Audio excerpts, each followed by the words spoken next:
Thank you guys for allowing me to, come here and present. I'm gonna do a live demonstration and then a little presentation. Anything I can do to give you guys value. I'm just gonna introduce myself. My name is Alex Estrada. I'm the owner of AmbitiousEdge. We have 2 locations, one in San Clemente, one in Mission Viejo. Are all of you guys located in San Diego? Yes. Yeah, what cities? Escondido for me. Escondido? Yeah. Oceanside. Oceanside, okay. So yeah, there's a lot of barbershop, a lot of Marines in Oceanside. You guys might be wondering, man, what is this guy doing here? Is he even qualified to teach a class? Well, I'm a multi-award winning barber. I've been cutting hair for like 9, 10 years. I actually became a barber before, it was popular on Instagram. The reason why I wanted to become a barber is so that I could, break the curse and become the first entrepreneur in my family. So I always had that intention to become a business owner. So 2013 was when I went to apprenticeship school. At the time, it was like a 2-year course. Got my license, stayed at that barbershop for a couple years, opened up my first barbershop in San Clemente in 2018. And then 2021, COVID hit, but, we managed to, stay afloat and do good. And right now, we're just trying to, expand and, hire more barbers. And, I'm right here, give you guys value. If you guys have any questions, comments, thoughts, go ahead and ask them. But I will be doing a haircut. So if there's anybody that wants a haircut, have a seat in my chair. So real quick though, I'm just gonna pass this little trophy around. To me, I have more at the shop, but this one to me was like more meaningful just because it's the belt. I've always wanted to like get the belt for some reason. I don't know, it was cool to me. Come on, bro, of course.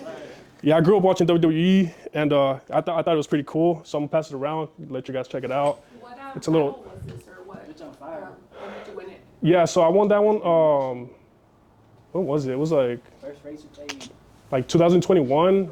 It was an event in Riverside, but I've done competitions in Chicago, San Jose, Arizona. Like, that's how I got into industries by, networking and going to barber events, getting my name out there, learning from a lot of barbers, how to brand, how to cut hair, how to just network with the right people. But yeah, I'll give my videographer a haircut. So is there anything you guys want to like work on as far as like any specific haircut? He either gets like a medium, low, high fade, or we can do a taper. Whatever you guys feel more comfortable with. What do you guys want to learn how to do? I guess the fade since that'll be more in depth, right? The fade? Yeah, but that's up to him, right? So you guys want to see the fade? Do you want a low fade, medium fade, or a high fade? Medium? All right. Yeah, medium. We're gonna trim the top, all right? I'm gonna show you guys how to do shear work. So the way I start my haircuts, guys, I always start at the top, just so I can get it out the way so that when I'm debulking the sides, I already know the top is already even. So when I'm sculpting the hair with my clip over comb, I know that I don't need to worry about the hair on top. To me, that just works better for me. So I always start with the top.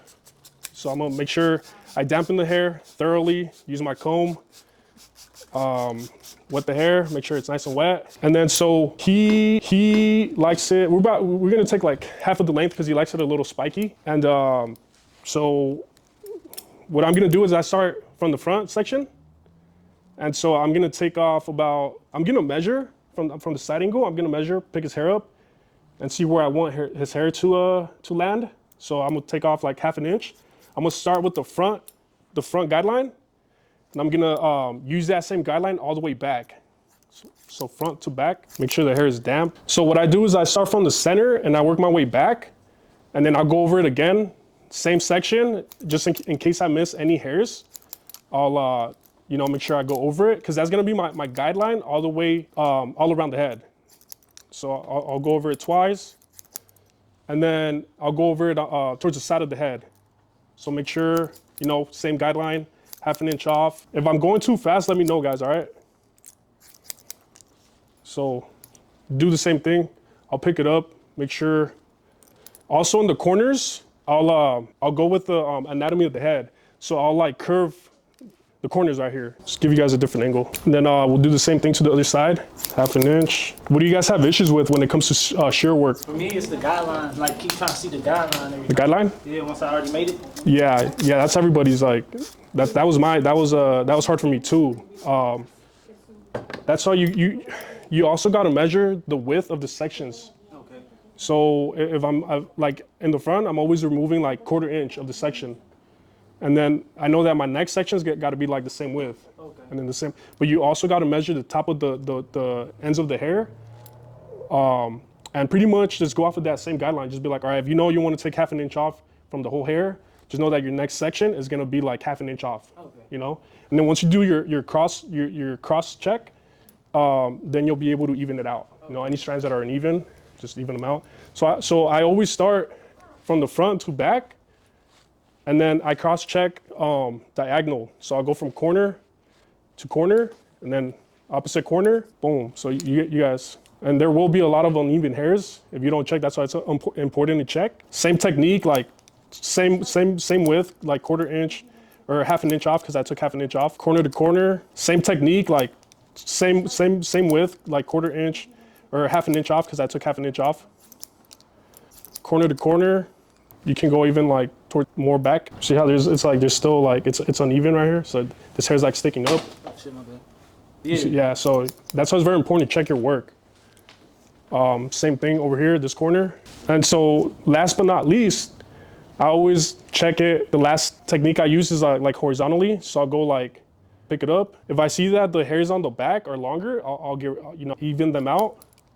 So I'll go from the front to the back, and then like this way. Yeah, it seems like a lot, but honestly, like once you get it down, and you'll be able to do it super quick. But it'll give you you'll be able to, leave the top pretty even and straight. Your client's gonna be super happy. And they appreciate that, Yeah. How quick do you think you're able to get it done? It depends. 6 minutes if I really wanted to. Like the most haircuts I've done, because we're in San Clemente, I've done 95 haircuts in one day off of military haircuts. How many, like, how much per haircut?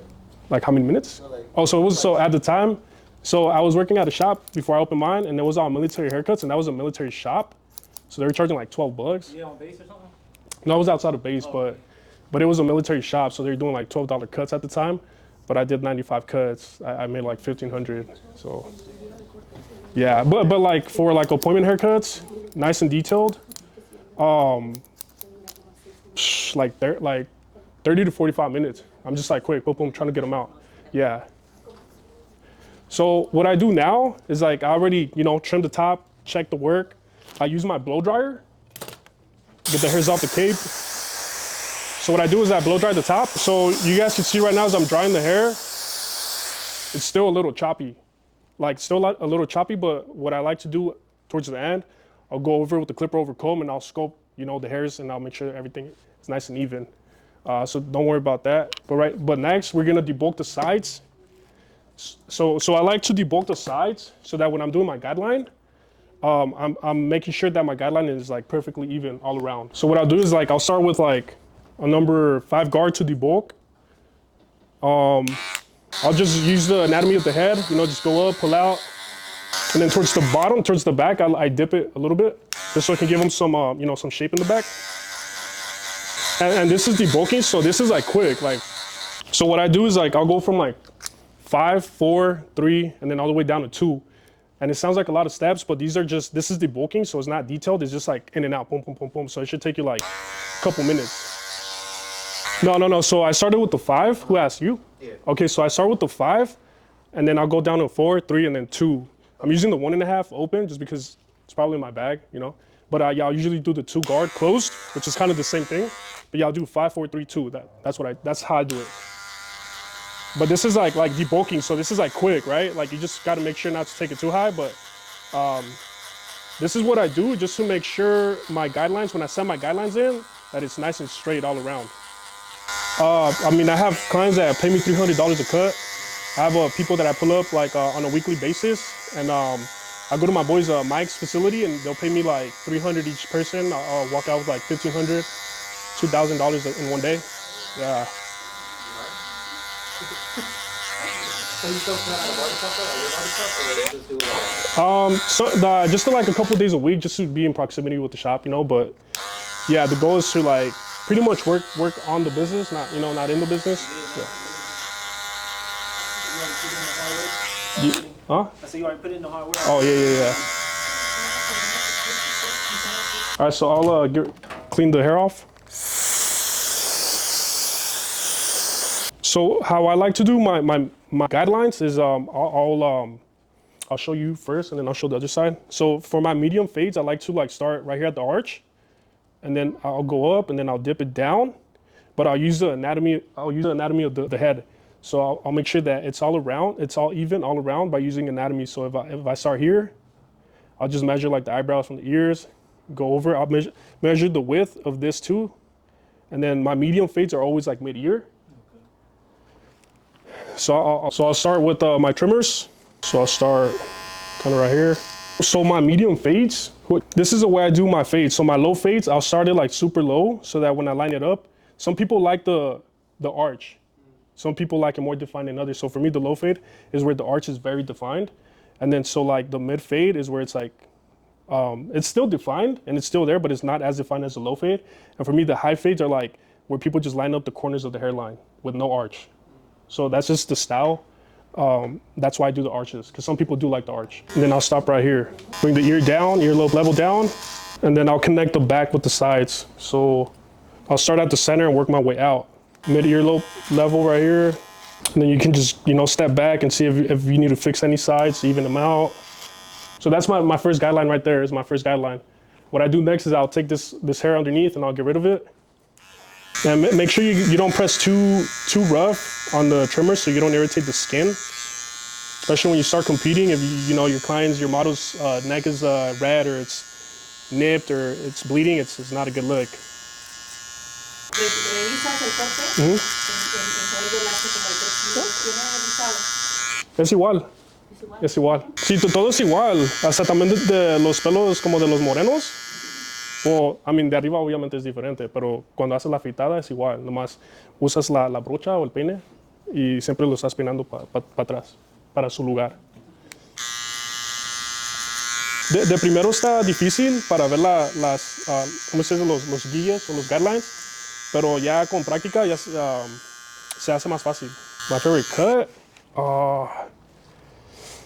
One that's popping right now is like, what's that, the burst fade? So I actually I just did a video on my YouTube channel. I did the burst fade. Yeah, it got like, it's at 2,000 views right now. Nothing crazy, but something. Yeah, AmbitiousEdge, yeah. So yeah, I have a YouTube channel and I do the same steps on every haircut pretty much. Cause you gotta like, in anything that you do in your life, like you gotta have a system, a process. The way you do one thing is the way you do all things. So if you, if you wake up late, if your car is messy, if your house is messy, like your whole beingness, is gonna be a mess. But if you work with structure, with anything like waking up early, like going to the gym, reading books, self-development, like it's just having structure, So yeah, I do the same way I do my haircuts. Okay, como para un mid fade, como si están calvos. Okay. So cuando están calvos, yo lo desvanezco aquí en las entradas para cuando los alinee se note más. Y en veces tienen más en los lados que arriba. So lo que yo hago es yo les corto con la media o con la cero, pero hasta arriba. Porque tengo muchos clientes que les gustan como le corto el pelo, porque cuando le hago así, se mira que tienen más arriba. Porque los lados están muy oscuros porque tienen más pelo. So yo lo que hago es le hago con la cero o con la media hasta arriba. Pero obviamente lo desvanezco. Y así se nota que tienen más arriba que en los lados. See? So what I do next is I'll do my guidelines half an inch width all around. I do most of my guidelines like that. So I'll start with the clipper, open it up to the half, and I'll do a half an inch width. Yeah. That's a good question. So if you guys notice, like the front section is a little thinner than the back. Do you guys struggle with the back sometimes where it's like it looks a little too dark? That's the reason why I make the guideline wider, so you stretch out the fade, so it doesn't look too dark in the back. So that's a problem with a lot of beginners. That's a good question. Oh, so él me preguntó que si la sección, los guilles de atrás están más gruesos. Le dije que sí, que porque para estirar la afeitada para que no se mire muy oscuro, okay. La blendeada. Ajá. So atrás, como si en los lados le doy con la media pulgada, atrás como con 3/4, so un poquito más grande. So now I'll do my one. So I'll do the one open, and then I'll do the same thing, half an inch width. Sí, es la una con la máquina abierta. So I'll go over it with the balders. When I hit it with the balders, just make sure you stay below this guideline. Like right at it. Yeah, because you could always remove, I'll show you techniques to remove that. Because there's always gonna be times where there's gonna be a little bit of a line showing, and I'll show you how to get rid of it with the trimmers and then also by tapping it with the shavers. But make sure you stretch the ear. You see how I'm going like pretty close to the guideline, but I'm flicking out, right? And I'm applying less pressure the closer I get to the guideline. So what I'll do next is I'll get rid of this line right here with the clipper lever closed, and I'll start from the bottom and work my way up. Clipper closed, flick out the bottom line. And then I'll do, as I'm flicking up, I'm doing a 1/4 inch width. So boom, boom, boom, boom, boom, boom, 1/4 inch width. And as you're going over the ear, just use the corners of your blade. Man, my all-time favorite is the magic wall, bro. I don't know, for some reason, that thing is just light. It's light. Honestly, it kind of feels like cheap, but it hits, bro. Yeah, I don't. But I'm getting the 245, and but my all-time favorite is the magic wall. Okay, so I started with the clipper lever closed for the first section. Open it a 1/4 inch, and then the second section is gonna be another 1/4 inch. So I'm gonna do 1/4 inch increments, boom, boom. As I'm going up that section, it's 1/4 inch, boom, boom. And then you can go back and worry about the details after. Next, I'm gonna use the 1/16 guard for this section right here, the 1/16 right here. Clipper lever open, and then I always start towards the top of the guideline, because sometimes just that alone can get rid of most of that fade. But if I need to adjust it, then I'll close it halfway down. Typically that gets rid of the whatever line is left. So I'll start right here, clipper lever open. I'll start right here towards the top of the section. So I just used the clipper lever open in this section, and that alone almost got rid of that line. Did you see? Climb around. You see how it almost got rid of that line right here? Yeah. That section. So what I'm gonna do now is close it halfway down, and that will get rid of it. And if it doesn't, you can always play with the lever. It's better blended. I'm gonna go over and do the detail work, but it's, you know. So what I'm gonna do next is I'm gonna do the 1.5 guard, and I'm gonna do a clipper lever open, and I'm gonna start towards the top of the guideline, same technique. Sometimes what I like to do is go over that area with like a number 3 guard, or not just the 3 guard specifically, but just a bigger guard, just so that I can get it as close as I can to the number 2 or the 1.5, you know. So pretty much I like connect the top with the bottom towards the center. Okay. Yeah, it's like a subtle flick, but I'm using the anatomy of the hair or the head. So if I feel like, you know, we naturally have that little, you know, dip right here. Yeah. So I just go with the shape of the head. Okay. Yeah. The 16th. No, I'm just playing. The highest guard for fading is like the 1.5. Yeah. Because like the sides, like when I'm debulking, I'll do a 5 or a 6. But that's for debulking. For fading is like the 1.5. See how it's blending a little better? Go over it multiple times. Es que en veces se desesperan los peluqueros porque le dan con la clipper y no se borra la línea y se desesperan, right? So le tienen que dar más. Luego poco a poquito se va borrando. Es que uno piensa que se va a borrar luego, pero le tienen que dar más. So aquí ya le hice con la 1.5 clipper open, pero todavía queda poquita línea aquí. So la voy a cerrar a la mitad. Y tampoco se está borrando a la mitad, so le voy a cerrar más.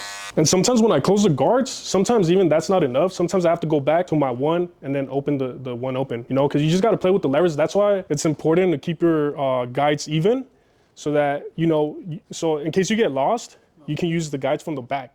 You're like, all right, I went this thick, boom, and then I went, you know, so you can use the guides to stay in order. Yeah, I'll trim the top, debulk the sides, do the initial skin guideline, remove the bottom, and then I'll start with one side, and then the other side, then I'll connect the back with the rest of the hair. So right here, to me, it's just more organized. So like I was telling him, so the reason why I don't go all around is because you can get lost in the guides. So if you get lost, let's say on this side, you can use the guides of the back to kind of guide you, like, or I went this high, this thick, this wide, you know. So but also to me, it's just like, that's just how I do it, you know. Some people could do it all around. I could do it, but I just like do one side at a time. So yeah, I'll go back with the 1.5 open, just get rid of anything that the 1.5 couldn't get rid of. And you know, it's pretty good. It's not bad, it's decent, but you know, you still see a little bit right here, right? You see a little bit right here. So I'll use the trimmers to get rid of that line. I'll use the trimmers to get rid of that line. I'll pull the skin blade down. Yeah, the trimmers. I always have 2 trimmers or 2 different clippers, just in case I need to one's dying, I need to charge the other one, but I also use one for debulking and one for fading. Okay. To be honest, when it comes to trimmers, I don't zero gap them, but I'm good with the straight razor, so I'll line up the hairline with the trimmers and then go over with the straight razor. But I know how to prepare the hair pretty good, so that It looks super sharp even with the trimmer. And then use your mirrors because the mirror doesn't lie. Boom. So you know how's that blend looking real quick? Boom. Yeah, good. All right. So now we're gonna debulk the sides with the clipper over comb. Get rid of this bulk right here. Then I'll leave my finger on the head. You know why? So in case the client moves, I move with them. Because my hands are steady. But you know, some clients just move around too much, or you're doing a kid, or a guy gets distracted and he moves. Well, you know, that's the finger's like a little safety. So when I'm sculpting, I'm looking at all angles. You know, front angle, side angle, but I'm also looking at the client from the sides because you'll be able to see if there's any hair sticking out. So you got to look at the haircut from all angles. See right here, I see some bulk right here sticking out, so I'll go over it. I'll line it up right here. What I usually do is I'll spray some hairspray right here on the corners when I line it up. He doesn't like lineups, so we won't do a lineup, but we'll line up the arch. So for the arches, very important. The fade is nice and blended, but the detail comes in the lineup and the arches. So this is why I dip the fade right here so I can have some hair to do the arch. You guys see that C-cup? Yeah. That C-cup, that's without it even being lined up with the straight razor, just a trimmer. How come you started the C-cup at the bottom and not like? See, oh, you see that? That's just how. That's a good question.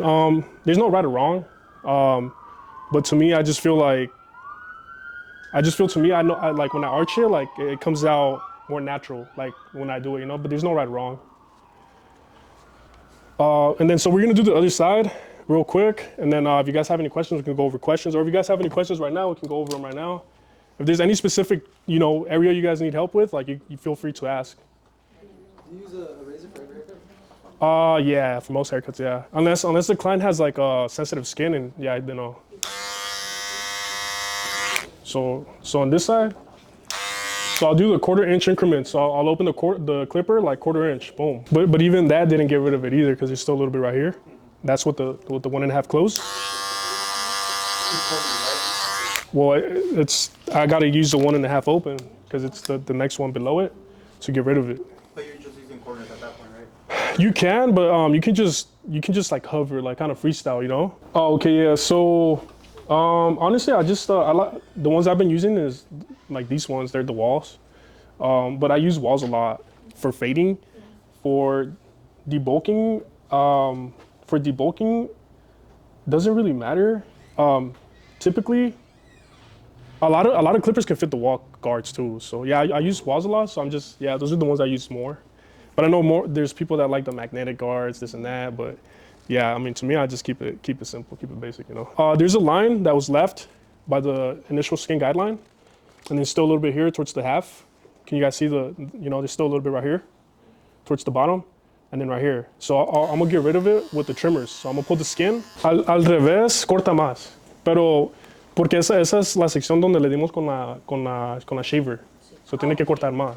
Pero tampoco no muy duro. Para que no corten la piel, pues. So I'm gonna do the clip over comb. So it depends on the type of taper that they want. If it's a low taper, so I only keep the arches for lows or mediums. So whether it's a fade or a taper. If it's a high, then it's no arch. Just this line, the corner, just the front and then the side. That's how I do my. Taper would it be like a curved line right here? Yeah, but it would be lower. So you see how the curve starts like right here, like eye level? The other one will start with like lower. So the arch extends lower.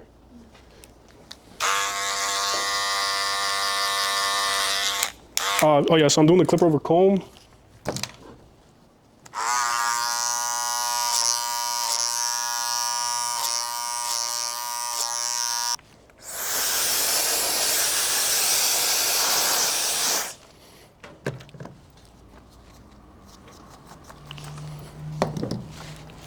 So for the arch, I'll just look at the anatomy of the hairline and then just like make sure that, it's even with the other side. So what I mean by that is like, obviously wherever this line ends right here on the arch, I'm gonna line it up with the other side, but also the width of where the arch begins right here. So I'm gonna look at the level of the arch where it starts right here on the side, but also I'm gonna do the width of where I start the arch on the sides. So, you know, I'll measure that. You always use the corner of the blade when you're going over the arch. So the back is like the trickiest for a lot of barbers, especially when you're first starting out, because the back is the hardest to blend. So I always do my guidelines a lot wider than the sides so that you can stretch the fade, because a lot of times the back looks like darker than the sides, but that's because you need to extend the fade. And sometimes barbers think that like you're taking it too high, but you have more room to work with than you actually realize. And every time I open up my lever, I do 1/4 inch increments. So now I use the 1/16 guard, clipper lever open.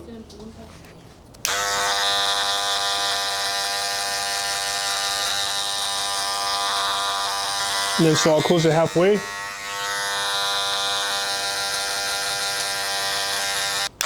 And then you see right here on the sides, you got to connect that too.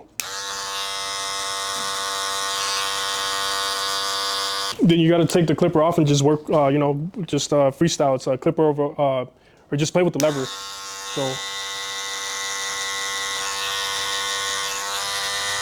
So then I'll do again the 3 or any bigger guard, like 2 or 3. I just don't have my 2 guard. I think it's in the bag, but you can do the 3 either way. Then the 1.5 open.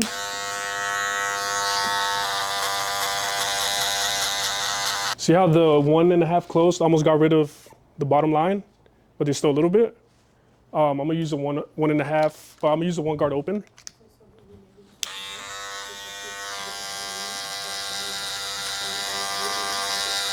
So now I'm gonna use the trimmer. Same steps. I'm gonna use the trimmer to get rid of this bottom line right here. I have a question on the 1 guard open. Yeah, for the 1 guard open, so just wherever it's needed. So when I use the 1.5 open, you talking about you talking about the 1.5 or the 1 open? The 1 open. Okay, yeah. So before that guard, I was using the 1.5 guard. Right. When I closed it all the way down, there was still a little bit of line. So I only open it up to that part to get rid of that line only. Because then if you go higher, you're just gonna start another line. Cool. And then just like check your work in the mirror.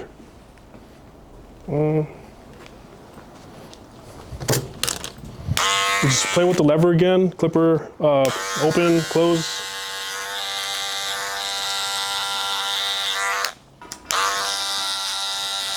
And then the rest right here is gonna be clipper over comb.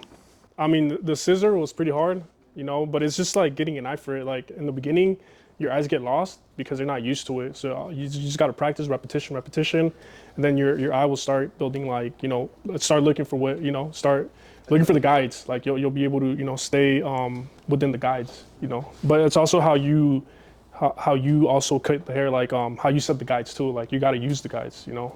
So we're pretty much done with the fade. So we're gonna get rid of the hairs on his face. On the top part of the head, it's still a little choppy from the scissors. But what I like to do is I go over it with the clipper over comb and just like sculpt it, freestyle it.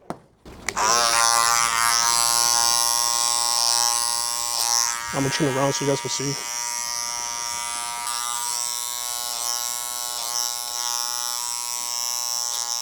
How's that looking? Yeah, clean. Clean? Appreciate it. And then like once you put the product on, it's like game over. Like it's gonna spike up nice and even.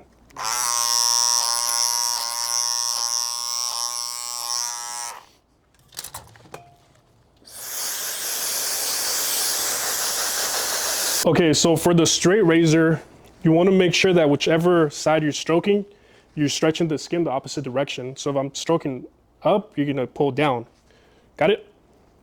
So as I'm stroking up, you gotta pull the skin down and make sure that the blade is not standing up, it's laying down. And just use the guide of the arch. Do you usually use shaving gel or do you not like using shaving? Honestly, all of my lineups are dry. A lot of them, yeah. But I'm not going over it a lot. So now that, you know, I'm doing the bottom side of the arch, I'm gonna pull, yeah, you can come up closer if you want. You can pull away, and obviously I'm gonna stroke towards me. Just go over it. And then for the arch, make sure that you're using the corner of the blade. Yeah, so you're stretching against the arch. Do you want to try the other side? Ven más cerca si quieres. Try it. Yeah. Practice makes perfect. So remember, stretch against the opposite side that you're stroking. Yeah. Perfect. Just go up to the guide. Yeah, that's good. Yeah. So now go on this side, and then pull away. There you go. Nice. And now for the arch right here, do the corner of the blade only. Yeah, just the corner of the blade. Yeah. Were you always comfortable with a straight razor? And if not, what made you get like uncomfortable? Comfortable? Honestly, just practice. Yeah, you're good. Yeah, you did good. Hell yeah. All right. Yeah. So honestly, just practice, bro. Practice. I used the razor for every haircut, so I got so good at it that, yeah, it was just like, it just becomes natural after a while, you know? Are you having issues with that? Yeah? Yeah, you just have to practice, man. Make sure that, like, if you have time for in between clients, just be like, all right, just use the straight razor, boom, boom, boom, boom. And just practice makes perfect, just like anything else, you know? Would you say be confident as well? Confident? Like when you're doing it, like be confident or like. Anything you do, you got to do it with confidence. Like, because if you're nervous, your client's gonna know you're nervous, and he's gonna be like, he's gonna doubt you. He's like, bro, like, does this guy know what he's doing? Is he gonna cut me? Like, should I not let him? Even if you don't know how to do it, like, let him know that you're confident enough to know how to do it. You know? So that's with any haircut too. What do you guys think? Good. Cool. Yeah. When I line it up, I'll debulk a little bit of the edges and line it up as natural as possible. But appreciate it, guys. Do you guys have any questions, comments? One thing that one advice that I have when I started that I still have to this day for what specific, like haircutting or what? Motivate. Okay, so for haircuts. Honestly, I would recommend you start competing, or go to barber events, go to barber battles, because when you start attending these barber competitions, you start seeing how these barbers cut, and a lot of them are really good, you know. So you start learning how they do things, but also you have to start competing so that you can start feeling uncomfortable with feeling vulnerable in front of people, and that makes you good too, because it's different when there's like 100 people staring at you, or like hundreds of people staring at you, like competing. You know, you learn a lot from cutting, because then you're being timed, you know, and you'll always learn something from competitions, events, seminars. You know, if there's a barber that you like their haircuts, like whether it's at an event, YouTube, like, bro, like, study that barber, you know. So, and then for motivation for live, honestly, self-development, like YouTube University. Stop listening to rap, or stop listening to music. Start listening to Audible. Start reading books. Who reads books in here? What was the last book you read? But it's right now it's single dating and marriage. Oh, okay. What about you? Man for every market. Okay, and then you said, what about you? 42 laws of power. Oh, Power? Oh, that's a good one. Robert Greene? Yeah, so I just finished, I'm on my third book, and I've read 790 pages, I believe, in the last 4 months. So I do a lot of self-development. I would just, if you guys get one thing from this class, is invest in self-development. And also, the way you do one thing is the way you do all things. So hit the gym, eat clean, like, stop drinking alcohol. If it's 1 month, you know, take a break. To me, like, you know how we're raised. We're Mexicans, so there's tequila, cerveza all around us. So to me, I did a challenge for myself. Last year, I told myself that I wasn't gonna drink alcohol for a whole year. So I finished that. I accomplished that challenge in February, but I just kept it going. So I haven't drank. And I used to be a pothead. And this year, I told myself I'm gonna do another challenge. I'm gonna stop smoking weed. So at the beginning of this year, I'm like, straight edge, no drugs. But for each addiction, you gain a new one. So, you know, for some people it could be food, it could be, you know, men, women, whatever it is, you know. But you always pick up a new one. So for me, it was like the gym and books that I picked up. So you always gotta, you know, invest in self-development. Cool. I got one question. Yeah. I gotta go answer, unfortunately. Yeah. But what's your top 3 ways to gain clientele as a beginner? Okay, so top 3 ways to gain clientele as a beginner. You have a phone, right? Yeah. How many contacts you got in it? I mean, more or less, guess. Probably like 200 almost. 200? Bro, those are leads right there. You can call them, boom, text them. Hey, yo, it's Friday. Hit all your boys up. Hey, it's Friday, bro. I know you're going out tonight. It's the weekend. You know, I know you're probably gonna go to the club. Bro, you know, I have 1 spot available. You know, let me know. Create some urgency. Hey, I only have a couple spots available, but I can squeeze you in, bro, because I know you're gonna go out bad. And then he's gonna be like, oh shit, he's got one spot left. Like, let me take it, you know? Like, you just gotta, and then also social media, you could do like referrals, you know, whatever it is. I mean, so I have a lot of plays, bro, that I could give you. I mean, we only have so much time left, but if you get my Instagram, shoot me a DM, and then we'll keep in touch, because there's so much I can give you. But like the phone, that device you're holding alone, bro, it's got 200 contacts, all the followers. Even if you got like 1,000, however many followers you got, bro, those are all potential clients. You know? Yeah, cool. All right. Appreciate it. Oh, thank you, guys. Thank you.